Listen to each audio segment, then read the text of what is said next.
Hello and welcome to Armbar Audio.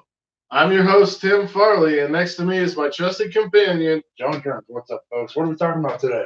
We're talking about elite. Elite.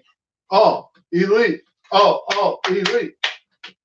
So, if you live under a rock, this past Saturday was All Elite Wrestling's Full Gear.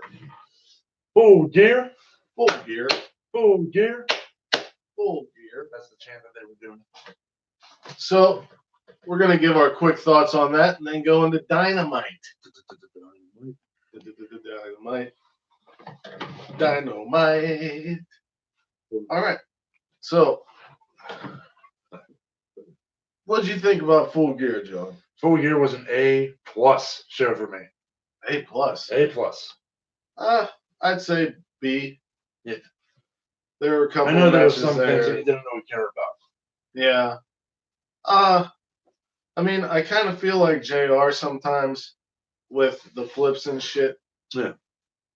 Like talking about the World Tag Team title match. We have beverages from Black Forge Coffee today. Yes. Thank you for sponsoring us. We're not sponsored. I want us to be. It would be fucking rad because I love Black Forge Coffee. So anyway, my main spiel is going to be about the end of the show. But Okay. let's dive into the beginning. The first match was, The buy-in with Britt Baker versus B. Priestley. yes, and Britt Baker won via lockjaw. Yes. Then Awesome Kong and Brandy Rhodes came out, beat the crap out of B. Priestley, and cut off a locket of her hair. Yes. Which Awesome Kong attached to her belt. Interesting. I wonder if they're going to be making voodoo dolls of all of the female wrestlers. Anyway, the first match to kick off the official show Yes. was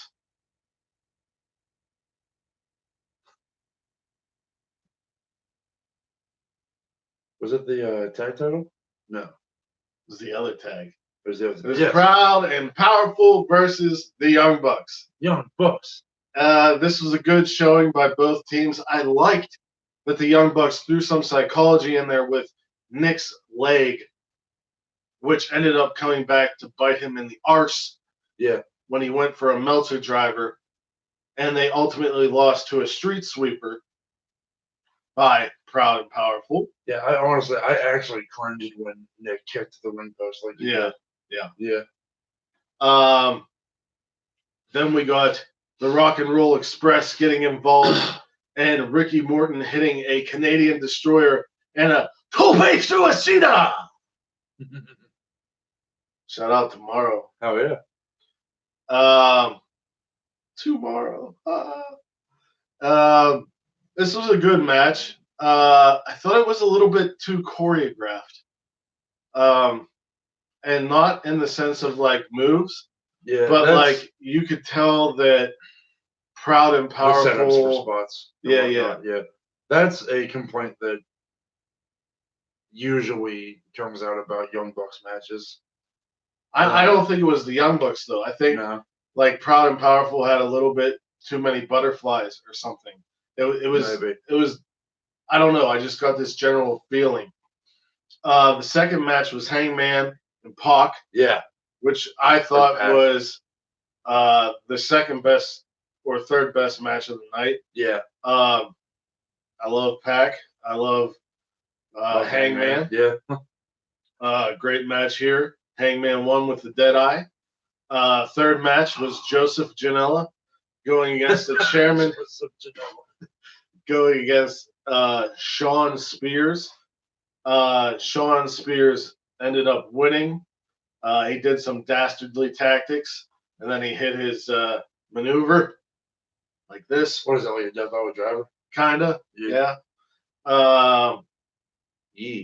After that, we had the tag title match, I believe and then so. the women's title. Yes. Yeah. The tag title match, got to see a lot of flippy shit. Everybody got their shit in. Well, you didn't even say that was the three-way. It was Lucha Brothers and Private Party, and challenging SCU. They turned a gin and juice into a SCU later and retained the titles. This match, to me, it could have been on AEW Dark. It could have been on AEW Dynamite. It didn't feel like special. I agree with you, but only because it was a three-way match. Yes. If it was just SCU versus Lucha Brothers or just SCU versus Private Party, could have easily been. Well, I think we're gonna get that. Yeah, because Pentagon and Phoenix attacked SCU afterwards, and then another Pentagon came, and it was in the form of the fallen angel Christopher Daniels, to a huge pop. Yeah. Who was previously injured by Pentagon himself. He hit Pentagon with the Angel's wings, took off the mask, had the ankh on his face. And the crowd started chanting Fallen Angel because it was a cool moment because this is a gimmick that has previously been unseen for quite some time. Do you remember whenever in TNA they had Fortune 4? Yeah. And Christopher Daniels came back and he jumped off the top. And Ric Flair was like, "Who is this little pisshead?" That's all I always remember. I love Ric Flair. Christopher Daniels. Yeah. "You pisshead!" Ric Flair. You just got iced, brother. Remember they used to do that on TNA too? Yeah. Oh, fuck. Ric Flair is a legitimately insane man. I love him. Some people would also remember Christopher Daniels as Curry Man.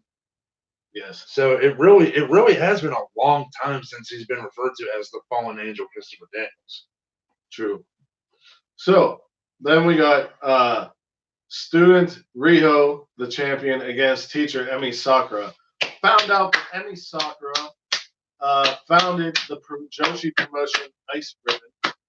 And that's where Riho and Hikaru Shida and a lot of the Joshi performers come from, from AEW. So I think that's cool that they gave Emi Sakura. I think that's something that could have been talked about for 3 fucking weeks on Dynamite, though. Yeah, instead of me doing my own research. Yeah, where was the build to this match? Emi beat her in a tag match. Okay. The Wednesday beforehand. Yes. And that's it. Yeah. Right. Literally nobody knew about this teacher-student thing until the day of because Excalibur tweeted about it. I love everything that AEW is doing except that. Like not building? Yeah. Just kind of going off the rankings? Yeah, and like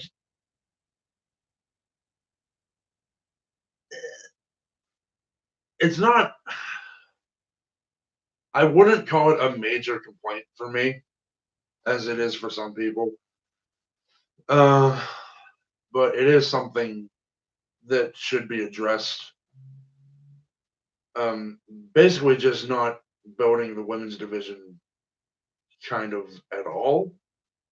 Yeah, I'm glad that they signed Ariel Monroe, aka Big Swole, and I'm pretty sure. And Mercedes Martinez. Yeah, Mercedes Martinez. Yeah, she's so they need to get some more blood in there. Quick. Yeah. After that match, Riho won with a roll up, of course, because that's what she does. She does double stomps and roll ups. Don't think she does much else. Wow. Every Riho match I've seen is double stomp, double stomp, double stomp, double stomp, double stomp, double stomp, double stomp, double stomp, pin attempt, double stomp, pin attempt, pin. Oh, yeah. Okay. I disagree, but you're entitled to that opinion. Damn right I am. That's how it is. I'm a fucking human being in the land of the free. It's America, baby. That being said, now that you've said it, I kind of see your point. If she's been training with Kenny Omega since she was 11, she should, do more. At least a fucking dragon suplex. Or a knee strike. I think she might do that. She might do it. But She's so small, you don't know. It's not. Might I'm be not. a double stomp. Might be a knee strike. I'm not taking anything away from her, but yeah. Right. So after that, we got Cody versus Jericho, Le Champion. 5-star match. Very good. Very well told in the ring. Cody flew Hoping outside for a recovery for Cody Rhodes. and fucking face planted on the rampway. If anybody out there watches ridiculousness, he full scorpion on the ramp. Hit a crossroads to no avail. There was a code breaker involved. There was walls of Jericho. Cody got out of, but then Jericho put on the lion tamer. Yes. And this led MJF to throw in the towel. Afterwards, because Cody was unresponsive. As the inner circle celebrated on the rampway, MJF was trying to explaining himself to Cody. Cody accepted it. And as soon as they shook hands, MJF kicked him in the groin. What a bastard. Well, no. I mean, he kind of is a bastard. Yeah. What a Judas. Well, bastard is fucking Judas is Jericho. So what do we say about MJF? Well, I'm going to go with Schiavone's description. What a little prick. Yeah, what a little prick. So now Cody can't challenge for the championship. It's almost as if MJF knew exactly what he was doing. Anyway, I think the turn would have came whether Cody won or lost. Oh, definitely. Yeah. Because MJF wants that title. Yep. Then we got the lights out unsanctioned match. And here's the thing. If you're going to complain that this was too much and too brutal and needlessly hardcore, Jon Moxley said for 3 weeks that it was going to be beautiful pro wrestling violence that we have not seen in decades. Also, I implore you to go watch Hell in a Cell with Mankind and Undertaker. Anything really from the Attitude Era, ECW, CZW, JBL versus Eddie Guerrero in almost any fucking match. God, what is this? What have you all become? Oh my God, there's barbed wire and mouse traps and so what? So what? At least we get to see it. You want to go and watch WWE and see Lana kiss Bobby Lashley, who has no fucking eyebrows? When we all know in reality that Rusev and Lana are happily married? You want to go see Mike Bennett get cuckolded by his wife, even though we know they're happily married? Go ahead. But don't watch me.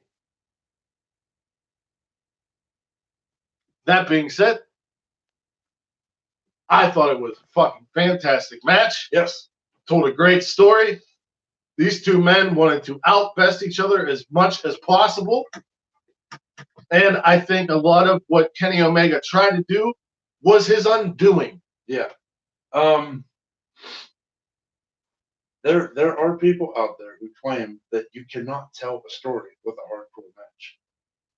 Bullshit.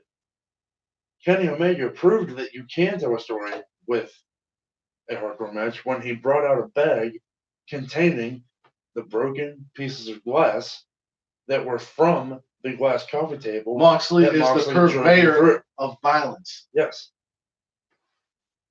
What do you expect?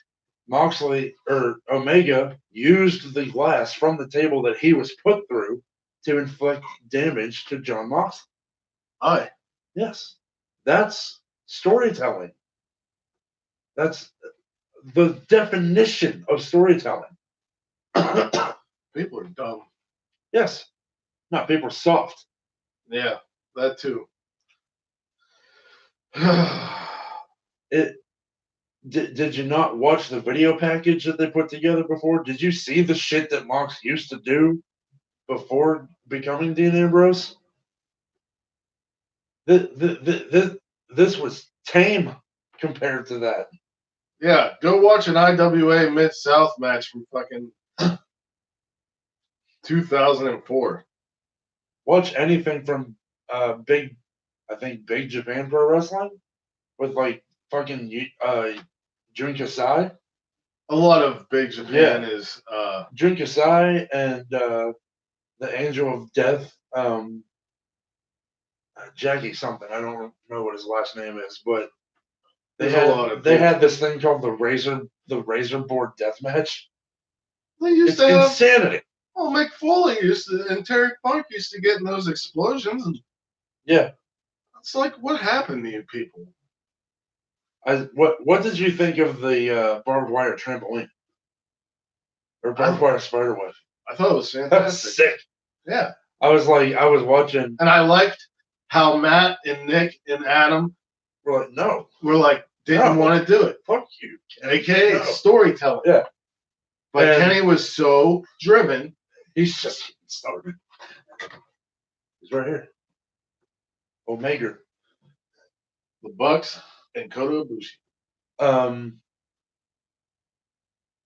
I said when I was watching, because they did that whole bit with Tony Khan telling Jon Moxley that AEW wouldn't be responsible and all this shit. And I was like, I love to imagine Tony Khan walking through the back and seeing that barbed wire thing and just going like, I didn't see that. I did not see that. Hilarious. Or just walking up and just like looking at it and then just shaking his head and leaving. Nope. This isn't me. What is it?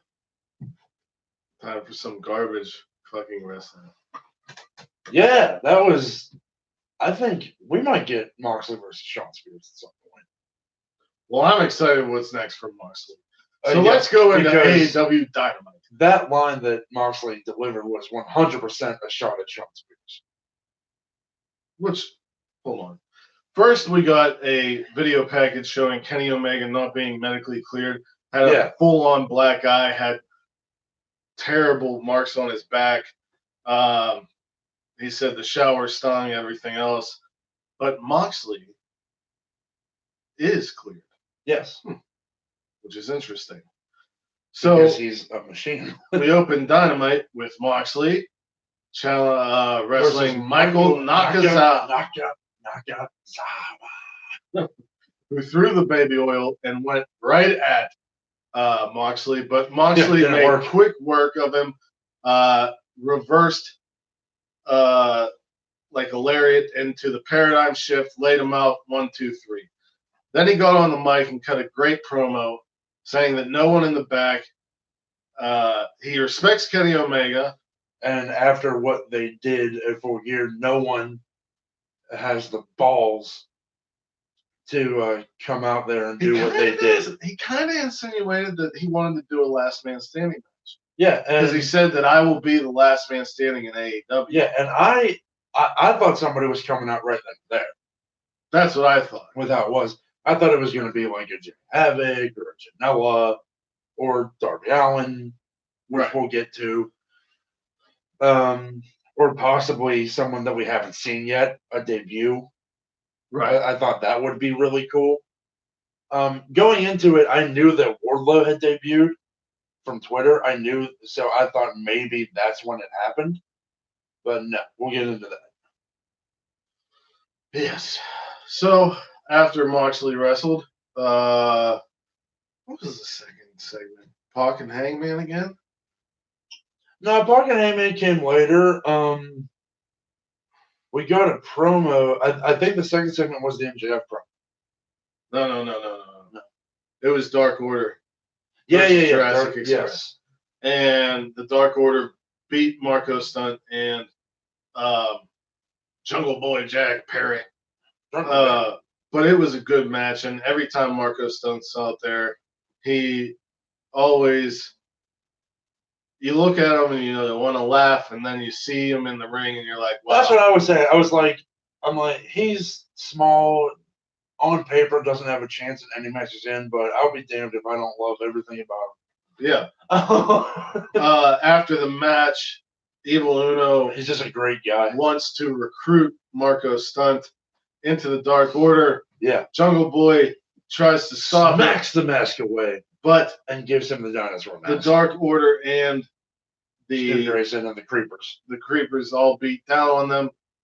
And Jim Ross in 2019 says, instead of, by God, somebody better get some help, like he used to, he said nonchalantly, JR's not as good now. It'd be nice if someone came down here.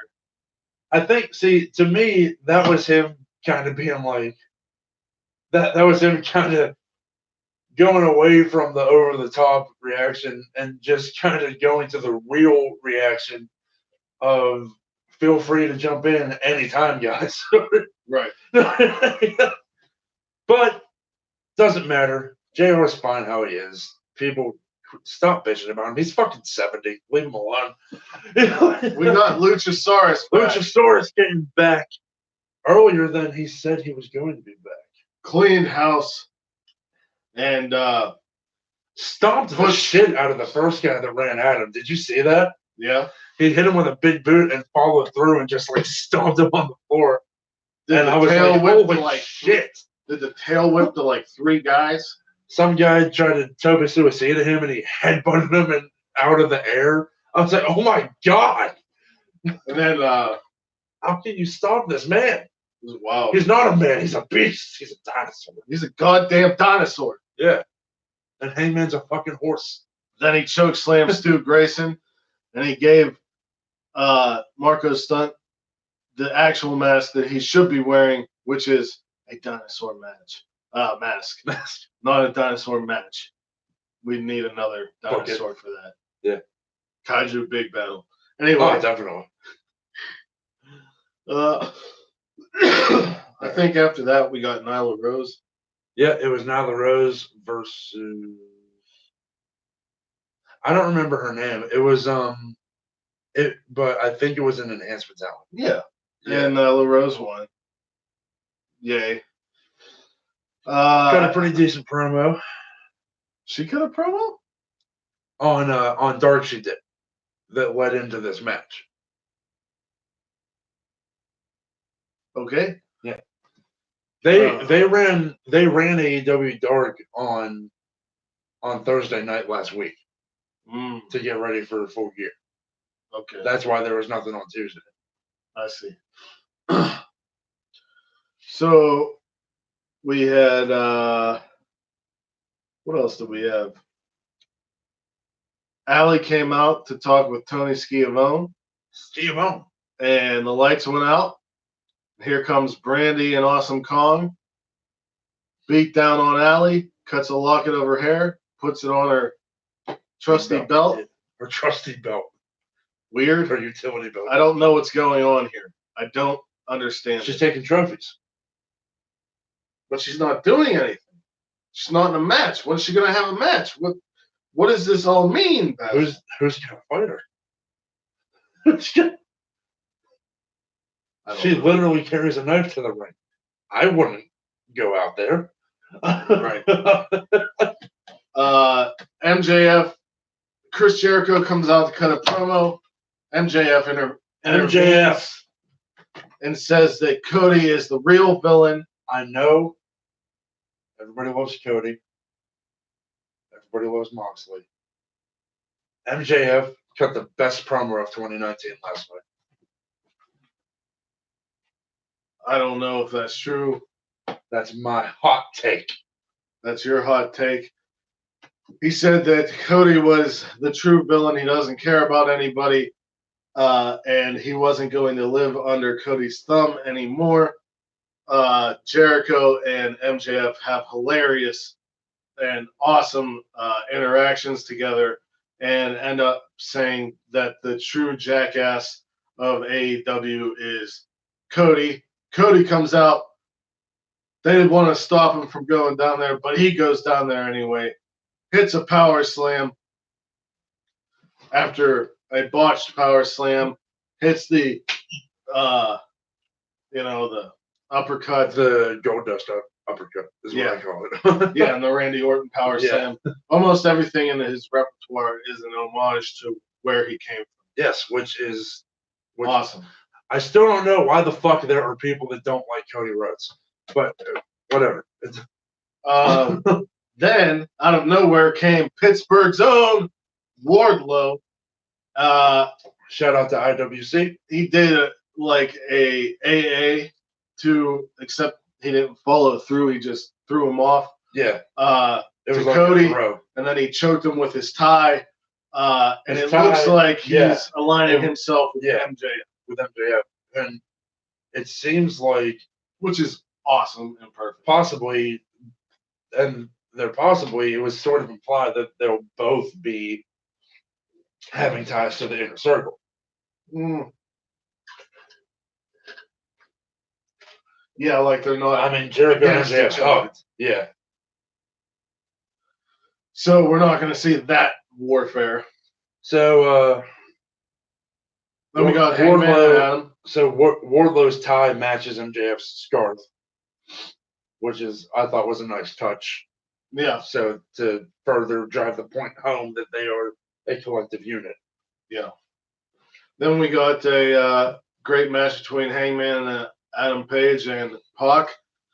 Pac wins this kicked one him twice. Yeah, Pac wins this one. Kind of put him unconscious. Yeah. Hit the red arrow from Black Arrow. The black arrow from behind. Because he's a bastard. Onto his back. Did the brutalizer. Adam Page was out. Pac wins this one, winning the series, I guess. Yeah. Yeah. That's what they said. Mm-hmm. Great match, as usual. We got Darby Allin. Hangman killed it every time. Darby Allin versus Shawn Spears versus the librarian Peter Avalon. This match started off hilarious. Peter Avalon cut half a promo. Yeah. And then just stopped talking. Yeah, they cut him off or something. For seemingly no reason. Yeah, it was weird. Very weird. Like I said, I love what AEW's doing. I'm not splitting hairs here. There was some things last night that didn't make sense. Yes. More that made sense than didn't, but during the match, the beginning of the match, Peter Avalon went to do a crossbody on both men, and they both moved, and he just hit the mat. And then they pushed him out. And then started their match. And then at one point, Joseph Janela comes down and disposes of Shawn Spears. Doesn't really dispose of them, but they come to blows and they go out. Darby Allin wins with a coffin drop on Peter Avalon, grabs the mic and says, "Jon Moxley, I accept." So next week, we will have Jon Moxley versus Darby Allin. Love it. Love everything about it. Also next week we're getting a 10-man battle royal, 12-man battle royal, and whoever wins gets the AEW ring. Yep. Yeah, they said the ring. It's going to go until there are 2 people left. Right, and then it will be a one-on-one match. Yeah. Is that happening right then and there, or is it happening the following week? I think it's happening right then and there. It should. And I liked that style of battle royal. That's something that TNA used to do. Yeah. They would have a bunch of guys in the ring, and it would be an over-the-top rope battle royal until it got down to 2, and then it was pinfall and submission. Which makes sense. I like that. Yeah. I really like that. So then, so that's for next week. Then we get another match for next week. But I'm going to tell you how it started. Is the Diamond Ring, is it like a Money in the Bank type thing? Where I don't know. Gets you a title match? Explain. They didn't really. Hopefully there's more explanation next week. I like the idea of having secondary prizes not necessarily be title belts. Right. Because, we had the Lucha Brothers at Full Gear came out with those silver medals. Yeah, and then like signifying you have that they were number one contender. where you win cups and stuff like that. Yeah. Which we recently seen in Saudi Arabia. Anyway. Speaking of trophies, World Tag League's coming up. In Japan. NJPW. Then we got that, I'm sure. What else? The Young Bucks and Proud and Powerful have a backstage brawl that comes out onto the stage. So there's still some bad blood there. Hilarious part, Santana goes to open the door to the bathroom and Orange Cassidy's just standing there hilariously. So he just shuts the door. He's like, I don't want any part of this.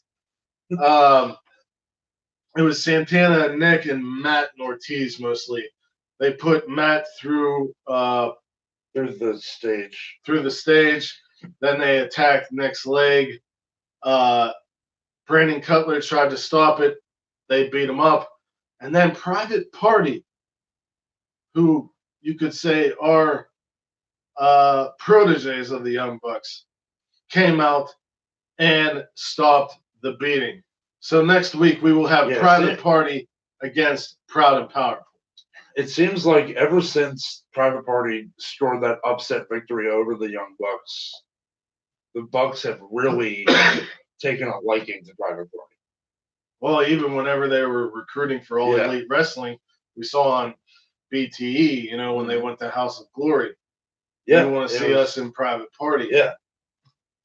It's a thing, and I thought about this last month. They've even said that they remind themselves. The thing that we're seeing with AEW that I think is probably the thing that I like the most about it. We are seeing people get opportunities, and it's people that would not be given a second look anywhere else. Yeah. Guys like Margot Stunt. Guys like Private Party. Women like Nyla Rose, who is a woman. Yeah, that was one thing from last night. And like the crowd seemed to be very uncomfortable. Yeah, against her. Because Nyla Rose, if there's anybody out there that still doesn't know, is trans. And a guy like Sonny Kiss would never be given a shot like he's being given here. Lucha Underground did. Yeah, Lucha Underground did, but I'm saying that's like, okay, people that wouldn't get an opportunity in WWE. Right. Just call out the elephant in the room. Old fuck Vince would not give these people an opportunity. Right. So then we had the main event. Sammy Guevara and Le Champion. Spanish God, Sammy Guevara. And Le Champion, Jericho, facing SCU for the World Tag Team titles. And this was a really, really, really good main event. Yes. I was very happy with it. SCU won. Scorpio Sky rolled up Le Champion for the victory. The first man to pin Chris Jericho in an AEW ring. Will this lead to a Scorpio push? It should. If anyone deserves it, it's Scorpio Sky. It makes sense. Yeah. Maybe he hands the other title off to Christopher Daniels and says, "I'm going after the champion." Yeah, and it's super cool because we've been talking about this. You're going to start now that they've had Full Gear, they've had the first big pay-per-view, they've had the names have their shining moments. You're going to finally start seeing them pushing the guys that haven't already made their name elsewhere. Right. And, guys like Hangman, guys like Sky, guys like Janela, guys like Darby Jungle Boy. Yeah, and I fucking love it. Scorpio Sky. They're finally starting to find their footing, is what I'm saying. And they always every time Scorpio Sky comes out, they always say how he's the most explosive athlete on the roster. Yes, Have you noticed that?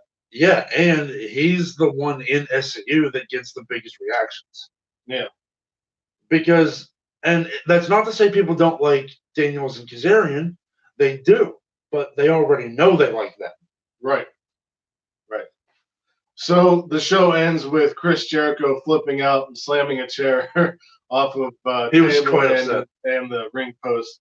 The episode kept my attention. It was quite good. The main event was fantastic. Everything. There was a lot of build here. There was a lot of getting on the mic after matches. There was the brawls. There was a lot of build to this, which is a great way to start after your pay-per-view. Yeah. Which had bookends on it. So I'd say All Elite Wrestling is doing a pretty damn good job. Yeah, they're finally really starting. They were finding their footing already before Full Gear, but now they're like solidly finding their footing. Right. So with that, wherever you are in the world, whether it's morning, noon, or night, you have a great one. Peace and love to all of you. Bang! Till next week.